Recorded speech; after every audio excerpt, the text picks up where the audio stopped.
Hi, I'm May Finlay and I am here with Sheryl Lightfoot. Can you introduce yourself for us, please? Yes, I'm Sheryl Lightfoot, and I am coming from Toronto, University of Toronto, where I'm a professor, and I am also part of the United Nations expert mechanism on the rights of Indigenous peoples. Most importantly, I'm Anishinaabe from the Great Lake of Superior. Fantastic. And can I say I was really, really excited to hear that you're not just a professor, but the work you do with the UN, particularly around the UNDRIP, which is just fabulous. And the other stuff that really caught my attention, because obviously here in Australia we don't have a treaty, but we're working towards one in Victoria, and I'm a Yorta Yorta woman, so my mob's in from Victoria, about how the work that's happening in Canada with nations that don't have treaties. And can you tell us a little bit more about that? Yeah, and I was happy to speak about this in the talk, most particularly in British Columbia, but we've also had the issue across the Yukon and Nunavut, is that there are many parts of Canada that were settled without treaty, very similar to Australia. Yeah. And so we have had a legal requirement, which you haven't had yet, Not but yet? but we have had a legal requirement for a while that has to be remedied in some way or reconciled. And so there have been a multitude of approaches. So there have been court cases that have extended for years or decades that really tear communities apart, both financially and socially and culturally. But then there's also been the negotiated land settlements, which often aren't that much better and still are very divisive.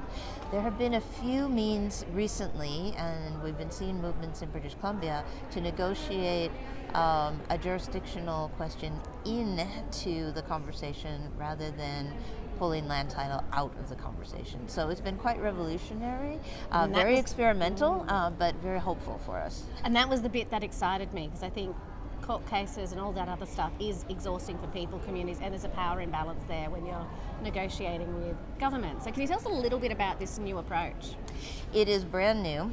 So far there's only been one case that has come to completion, but it's a really important case because the Haida Gwaii Nation is, well, let's say fierce in defending their traditional title and ownership and jurisdiction over their islands.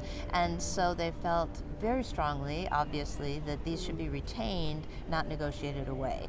And so they have been the pathbreaker in setting this new tone and style. But there have been some other smaller nations that have engaged in such a conversation. But right now, the Haida Gwaii one is really leading the way in terms of what it is covered in breadth, but also in the depth of the issues and the jurisdiction that's been retained. Oh, fantastic. I just think about what we can learn here in Australia and our multiple nations around how we can actually learn from these experiences in other countries.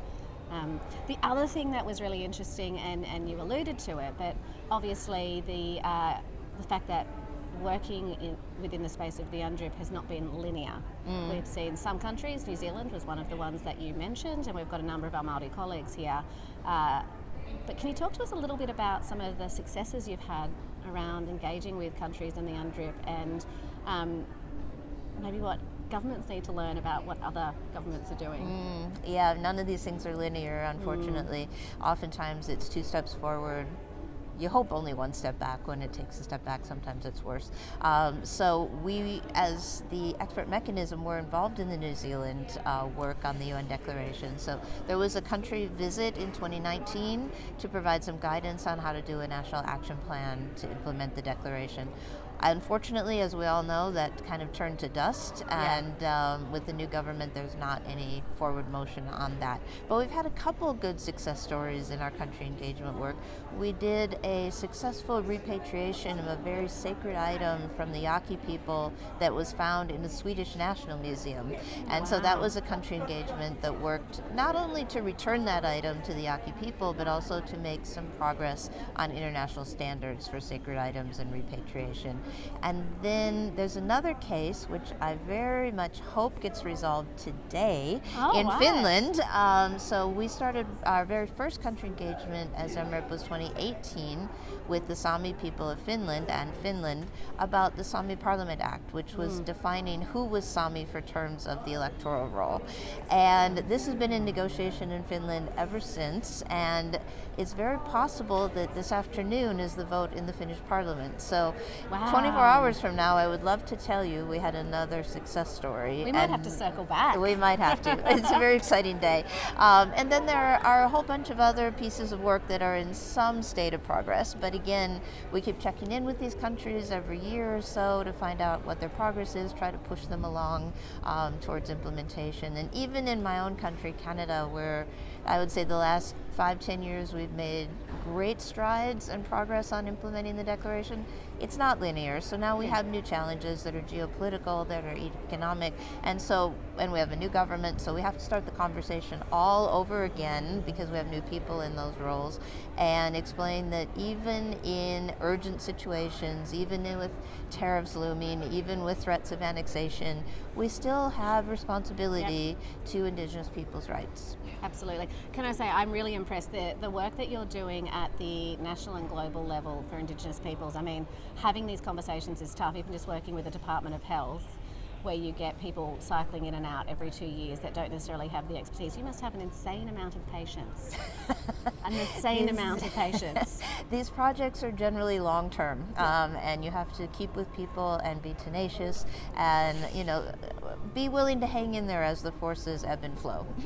Lovely. Is there anything else you want to share about or expand on from your presentation this morning? It's just been wonderful to be here. It's very nice always to see high-level work on implementing the declaration and some very high-level statements being discussed in the real practical community space that's going on here, and bringing it into the policy space. So I just really appreciate being part of the conversation. There's exciting work happening, and I just look forward to watching from abroad. Actually, can I ask you another question? Yes. I thought I was finished, but I'm not.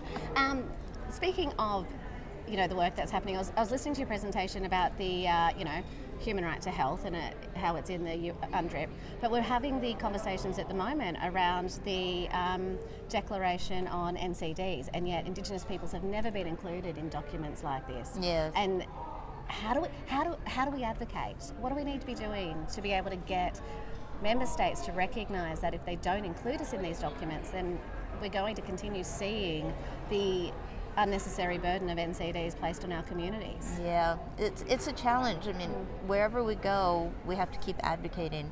And when we can, it's nice to get a friendly member state or individual members from a friendly member state picking up those advocacy tools. So it's a matter of keep talking, keep pushing, keep an eye out, because there are always spaces where we should be at the table and we're not. And then it provides an opportunity space to insert Indigenous voices and presence.